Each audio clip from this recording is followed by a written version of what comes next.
What's happening, guys? Happy Monday and welcome to the Dynasty Warzone, the People's Dynasty Podcast. And on tonight's show, I am going to be talking about some rookie rankings and looking at them through a new lens after 2 weeks of preseason and some camp news. And, who are the biggest movers, who are the biggest risers, who are the biggest fallers in my rookie rankings. If you're watching live on Twitter via Periscope or YouTube, it might look like I got a brand new studio. I didn't. I just turned my desk and camera around, waiting on some recording foam, trying to make the sound quality a little bit better going into 2021's regular season.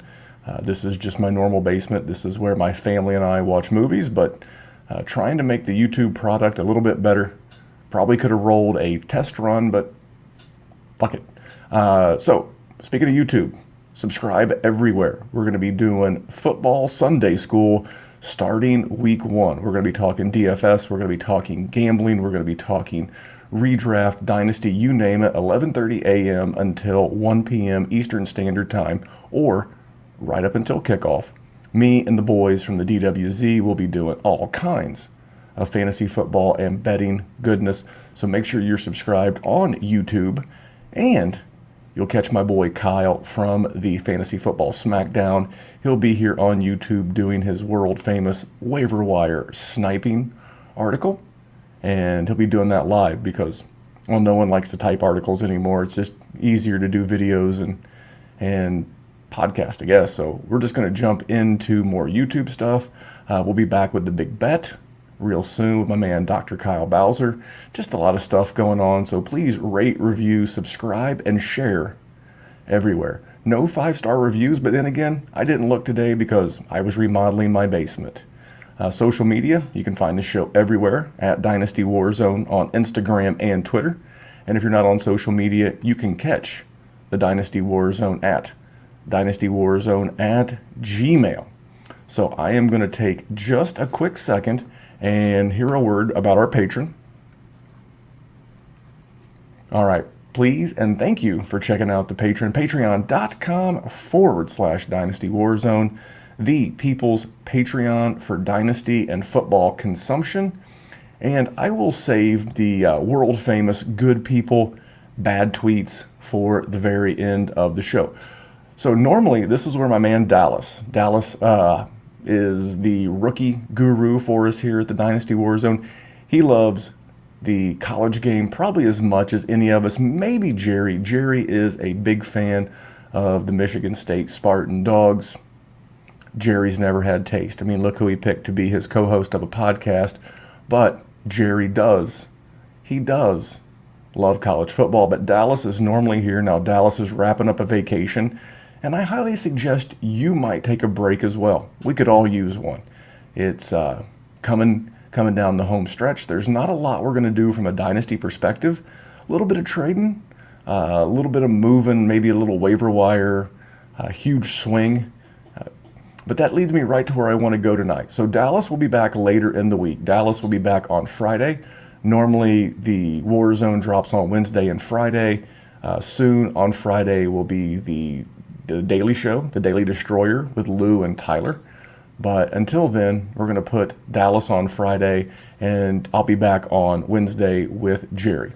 So I'm going to jump into my rankings. I'm just going to make this a quick, 20, 30-minute podcast. It's not easy to do these podcasts all by yourself. I'll go through some 1QB. I'll go through some Superflex and tight end premium, and we'll talk about who's moving up and down my rankings. Now, one guy I want to make sure that I have a couple of shares of on my rosters is Davis Mills. Now, you may think, well, Memphis, he's going to get replaced in a year, and I would bet that 95% of the time you'd be correct. 95% of the time, Davis Mills will be a backup in the NFL. But there is still a better than zero chance that he could be a serviceable, if we look back, and we talk about Dak Prescott, and I'm not calling Davis Mills, I'm not calling him Dak Prescott. But what I'm saying is that, 5 years ago, we would have been looking at Dak Prescott as no way he's going to be the starter and a top 3 quarterback in a Superflex league, but yet here we are. So what is the likelihood that happens for Davis Mills? 5%? 3%? I don't know, but it's better than zero. So I'd rather have him than, say, Kellen Mond. Actually, I'd have Kellen Mond about 8th in this QB class. I'd still rather have Kyle Trask ahead of him as well.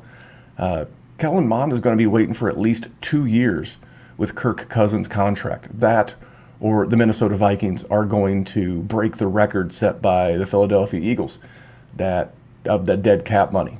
The Eagles took like 31 or 33 million in dead cap when they moved Carson Wentz, and moving Kirk Cousins would be more than that for the Minnesota Vikings. And so for those reasons, I don't mind having a cheap share or two only in Superflex of Davis Mills. Some QBs that didn't quite make my top 24 in either category, Kenneth Gainwell and Elijah Mitchell.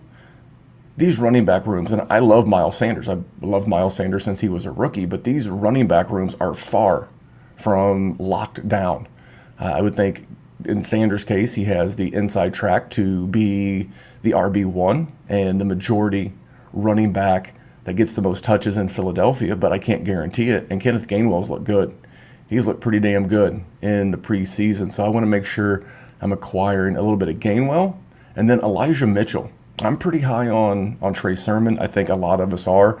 I really like what Trey Sermon has shown in the passing game, but it's still wide open. I don't think that it's going to take long before these rookies really move the Raheem Mosterts and the always hurt 20-something veteran, mid-20s guys out of the way. So I don't mind having a Kenneth Gainwell or Elijah Mitchell. They both just missed my top 24. And then 2 tight ends, Hunter Long and Kylan Grayson. Now, Hunter Long has gotten hurt. That really doesn't matter to me. I was never counting on him to be a big part of 2021. We still know Mike Gesicki's there. Mike Gesicki is going to be a pain in the butt for fantasy owners, fantasy gamers, trying to determine whether or not we want to get him in our starting lineup. But Hunter Long appears to be the future. It doesn't seem like Miami wants to re-sign Mike Gesicki, and if Hunter Long gets that opportunity, I'm here for it. And then Kylan Grayson. The only things between Kylan Grayson and real relevance in tight end premium leagues is Mo Alley Cox and Jack Doyle. And Jack Doyle has had an issue staying healthy. I believe this is either the last year or the second to last year of his contract. And even though the Colts did use a second-round tender as a restricted free agent on Mo Alley Cox, Kylan Grayson has shown a ton in camp this year. So a couple of guys. So those are just 5 guys that I'm not going to talk about in my overall rankings. I am going to focus a little bit more on 1 QB, but I'm going to bounce back and forth for those that do 1 QB leagues and then 2 QB, and Superflex league. So my 101 in a 1 QB is still Najee Harris. Goes without saying. I've been a big fan. I love the pass catching upside. I love the fact that I think he never really comes off the field, even as a rookie. And I've said this before on other shows, that if we look back in a year from now, that Najee Harris is one of the top 3 running backs in a startup, are you going to be surprised? For me, it's probably going to be some combination of Najee Harris, Jonathan Taylor, and Christian McCaffrey. Guys like Kamara, guys like Chubb, guys like Derrick Henry, they'll all be going into year 5 or 6, and we'll have this guy going into year 2 after what should be a really, really stellar rookie season. I did move Javonte Williams ahead of Travis Etienne. I know that's going to be an unpopular take, and I really wanted Etienne to go somewhere good, but I don't know. And as of right now, it really feels like Urban Meyer is going to make him a 3-down back. A 3rd down back and not a 3-down back. So for those reasons, I really, really am trying to get my hands on more Javonte Williams than Travis Etienne, but I do like both. And in light of recent rookie wide receiver issues, I am really, really starting, even in a non-tight end premium, about taking Kyle Pitts at the 104. Before I had been taking Jamar Chase at the 104. I mean, he slid back one position. I tweeted this out on Saturday. I know Jamar Chase had a rough go of it in the game against Washington. He had like 3 drops in his first 3 targets, which is rough, very, very rough. But I never thought he was a generational athlete talent anyway. Thought he was good. Thought he was certainly going to be a good wide receiver. But I moved him down a little bit. And even though he's not been playing, a guy that I've moved up is Elijah Moore. I recently made a trade in a league, the Ultimate Dynasty Podcasters League, with John Bauer of his podcast and Dynasty Theory. I don't know why that was escaping me. I guess because I'm doing the live thing by myself. No Jerry, no Kyle, no nothing. Just me in a new studio with a red light, and it's a little weird, a little weird. But anyway, back to Elijah Moore. I love this guy. I know he's been out with a little bit of muscle soreness. Doesn't appear to be anything crazy. No reason to think that he won't be back for week 1. And pretty impressed with Zach Wilson after his first start. I'm going to talk about him when I jump over to the Superflex rankings. Jalen Waddle, I continue to believe. I think he's going to be good. I think he and Tua are going to look really good together. And a guy that made a little bit of a move up for me, Trey Sermon. Again, Raheem Mostert. Just a bunch of Jags, and I really think that he has the opportunity to seize this role. And it's a good offense for him. It's a good offense for it's a good scoring offense, I guess is what I'm trying to say. If you want to attach yourself to speculative players, which they're all speculative to a degree, I would much rather attach myself to the player in the better offense. I do have Terrace Marshall Jr. a little bit ahead of Devonta Smith. Now, Devonta Smith is my 1.10, even in a 1 QB. The slight frame, guys, thin, super thin. And I like Smith. I would like him better with a more accurate quarterback. And I know I'm going to get accused of taking another shot at Jalen Hurts, but it's not like it's my fault he passed for 56% in his rookie season. It's not on me. So I do like Terrace Marshall, which sounds odd considering that Sam Darnold, not the most accurate quarterback in the world, but I have him just ahead. So I have Marshall at the 109. And then I'll just leave it at this with the 1 QB. And my number 1 QB in a 1 QB is Trey Lance. Now in a super flex, it's Trevor Lawrence. Trevor Lawrence is the man that I want there, and that's because it's safe. If I'm investing the 101 in a super flex, I've got to feel like long-term there's a lot more, I guess the word I'm looking for is a lot more floor. He feels safer. Just like I said, floor. I guess I have no other way to put it but floor. But in a 1 QB league where I've already got a QB, maybe I've got a Dak, or maybe I've got a Mahomes. If I'm going to have a guy as my second QB, I want the guy to be tremendous with upside, and that's Trey Lance. Trey Lance has the most upside. So in a 1 QB league, I really, really want Trey Lance over Trevor Lawrence, but just by a hair. Trevor Lawrence, completely safe, and the guy that I would want. I'm going to jump over to Superflex rankings. Trevor Lawrence remains my 101. Again, safe floor, good weapons around him. We'll see what Urban Meyer and the offense looks like under Darrell Bevell this year. Still feels safe. Still feels like a solid top 10 QB year in, year out. But number 2 remains Trey Lance. And then I have Najee Harris at the 103. My love for this man cannot be overstated. But then I want to start talking more quarterbacks. So this is Superflex tight end premium rankings. I have Justin Fields. I've moved him up to my 104. Again, Najee is the only non-quarterback ahead of Fields for me. And look, this quarterback class in general looks really, really sharp. There's still things for Justin Fields to work out, but he's going to be a tremendous fantasy scorer. He may not be the best quarterback in terms of accuracy or floor, and his week-to-week volatility could be neck and neck with Trey Lance. But if you've already got a good QB1, let's say you have Josh Allen and for some reason you round up with Justin Fields, that's perfect.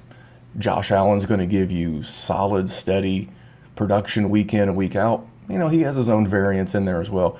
But Justin Fields, Trey Lance, those are the kind of guys that later in the season, going into next year, is literally going to win you big games. So I love the upside. I do understand the volatility. But give me Justin Fields, one of the bigger movers in my rankings for Superflex tight end premium. Kyle Pitts, he moved back one. I did move him from the 104 to the 105. I love him, but his acquisition cost has gotten absolutely ridiculous. I mean, this guy is harder to... I saw trades on Twitter that you could not get him for Tyreek Hill straight up. And I don't even think this league was a tight end premium league. It was this. He's that hard to acquire right now, so I feel like you're buying at the ceiling. But if for some reason your league hasn't done its draft, Kyle Pitts, you know, still a top asset. I did move Zach Wilson slightly ahead of Mac Jones in a 1 QB, but in Superflex tight end premium, I still have Mac Jones one spot ahead of Zach Wilson, and it comes down to safety. I think Mac Jones is going to be safe. I think he's going to have a decent floor, but I think after a while, Zach Wilson could have the more upside. But if you're looking for safety, you're looking at Mac Jones. But in a 1 QB, again, I would rather have the boom, knowing there could be some bust. Still have Javonte Williams. He actually slid. I mean, he's still ahead of Travis Etienne here. The biggest faller in Superflex for me is Jamar Chase. I moved all the quarterbacks ahead of him, and I moved Javonte Williams ahead of him. It's not so much the drops. It's what I think the Cincinnati offense is going to look like. I think it's going to be a rough year, not only for him, but for Joe Burrow and the offense in general. I think they're going to want to run more. I think the Bengal I want the most of, as much as this pains me to say, is Joe Mixon. I think they're going to lean on him. They're going to feature him, and they're going to feed him. And speaking of rookies, if you have Joe Mixon, it probably wouldn't hurt you none to have Chris Evans behind him. I don't believe in Samaje Perine, even though that man's got a sweet beard. Then you start rounding out the rest of the second round with guys like Jalen Waddle, Trey Sermon, Terrace Marshall, Smith, Carter, Pat Freiermuth. Now, Pat Freiermuth is a guy who had 2 touchdowns in the second game of the preseason. You still have to have Eric Ebron lose that job. Eric Ebron is the veteran. Pittsburgh is I don't say old-fashioned, but, you know, I could still see them leaning on Ebron, but Pat Freiermuth is someone that I've been a big fan of all along. And then risers, Josh Palmer scored tonight as I tried to record this live. This whole new setup's got me a little bit shook, I guess, but Josh Palmer, man. Josh Palmer is going to be great. Mike Williams is the starter there in 2 wide receiver sets. Josh Palmer is listed as Mike Williams' backup. Mike Williams, not the healthiest dude around, so you know I love Josh Palmer. We got Deamy Brown looking great in camp, by the way. So moved him up ahead of Amon-Ra St. Brown. I just don't love the offense. I love the volume. I love the volume of an Amon-Ra St. Brown. Kadarius Toney, another guy that fell a little bit. I had him somewhere between St. Brown and Rondale Moore, but he's looked a little rough, injuries, and just not shown a whole bunch this camp. And that rounds out my top 2 rounds of a redo of some rookie rankings. Just wanted to jump on and cut a little bit of a podcast for you. I am redoing all of my rankings, so if you head over to patreon.com/Dynasty Warzone, you can check out my rookie rankings. We've got about 130 podcasts over there for patrons. You can unlock all of those with being a Patreon. And the group chat. I think it's the greatest group chat in fantasy football.